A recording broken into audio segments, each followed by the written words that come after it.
साथियों नमस्कार। साथियों आज हम लोग चर्चा करेंगे कि इस ज्ञानचंद की दुनिया में किससे ज्ञान लेना उचित है और किससे नहीं, क्योंकि ये बहुत बड़ा कन्फ्यूजन है और हमारे जीवन की जितनी भी समस्याएं हैं इन ज्ञानचंद के इर्द गिर्द ही घूमती हैं। क्यों? क्योंकि हमें खुद का तो ज्ञान है नहीं। कभी हमारे समाज के लोगों से, कभी परिवार से, कभी रिश्तेदार से, तो कभी यूट्यूब से, कभी गूगल से, मतलब बहुत सारे रिसोर्सेस ऐसे जो हमें ज्ञान प्रदान करते रहते हैं समय समय पर। लेकिन क्या ये ज्ञान हमारे जीवन के लिए उतना प्रभावी होता है? क्या आपने ये डिसाइड किया कि हमें किससे ज्ञान लेना चाहिए, किससे नहीं?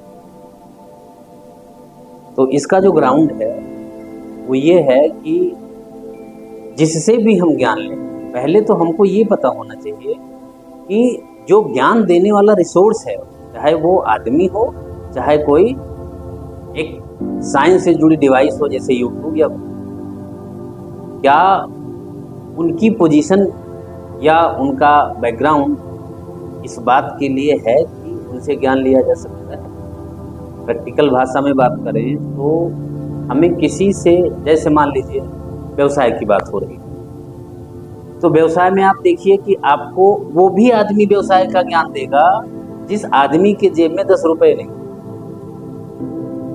जिस आदमी का कमाया हुआ 10 रुपए नहीं।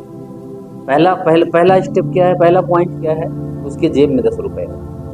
दूसरा पॉइंट क्या है? हो सकता है उसके जेब में 10 रुपए या 10,000 रुपए हो सकता है, लेकिन उसका कमाया हुआ है।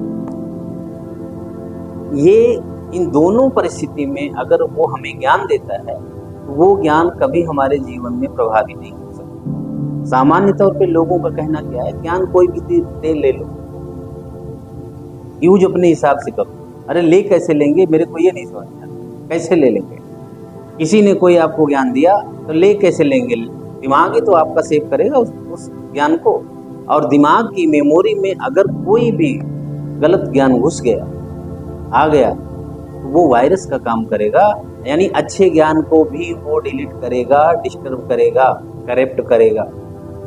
इसलिए, और हमारा टाइम तो जा रहा है ना, तो बहुत लिमिटेड टाइम में अगर हमें अपने आप को ग्रो करना है, अपने व्यवसाय को ग्रो करना है, हमें किसी समस्या का रास्ता ढूंढना है, तो उससे रिलेटेड पर्सन से ही हमें ज्ञान और सलाह लेनी चाहिए, जो उस बात का स्पेशलिस्ट है, जो उस बात को व्यापक रूप से जानता हो, उसके लिए वो प्रमाणित तौर पे काम करता हो, तब तो वो हमारा गुरु हो सकता है, ज्ञान दे सकता है।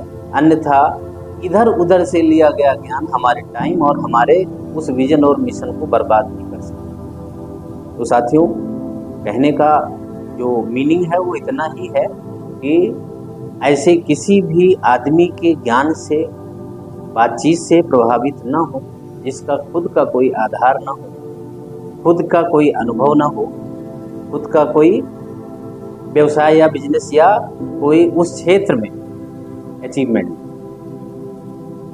नहीं तो आप हमेशा उन मुश्किलों में घिरे रहें।